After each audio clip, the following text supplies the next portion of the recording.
सच्चाई सच छुपने नहीं देंगे।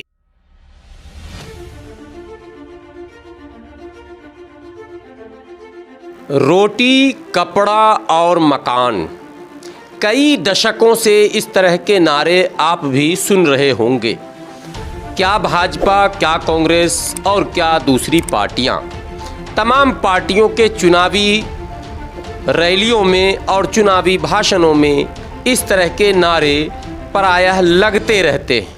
लेकिन पिछले कुछ वर्षों से ये तमाम पार्टियां जोर देकर ये कह रही थीं कि हर हाल में बेघर और बेसहारा लोगों को घर दिया जाएगा और देश में किसी को भी भूखे रहने नहीं दिया जाएगा।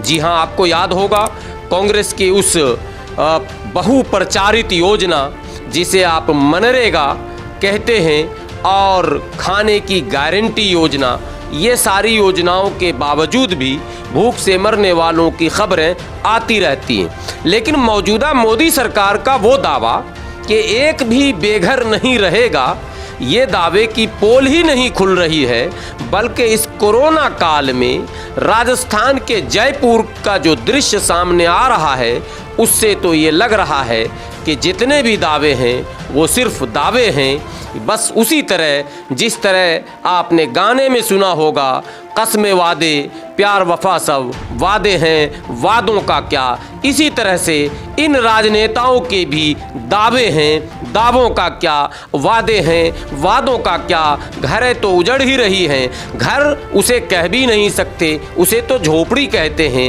एक कुछ मीटर प्लास्टिक का आशियाना और कुछ बिछाने के लिए वो चीज़ें जो पुरानी चीज़ें हैं, उसका बिस्तर और आसमान के आफत से, बारिश से बचने के लिए प्लास्टिक।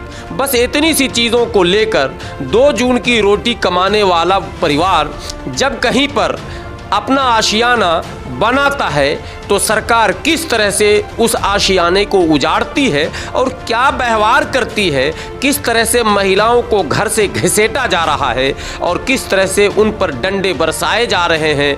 ऐसा लगता है कि रोटी और कपड़ा और मकान तो अपनी जगह, कोरोना से बचाने का उपाय भी शायद सरकार के सामने यही है कि लोगों को बेघर कर दिया जाए। आप खूब सुन रहे होंगे कि आप घर में बंद रहें, लॉकडाउन लगा हुआ है, लेकिन किसके लिए? उन गरीबों के लिए जिन्हें मारकर जबरन घर से बाहर निकाला जा रहा है, उन्हें घसीटा जा रहा है सड़कों पर, उन पर डंडे बरसाए जा रहे हैं।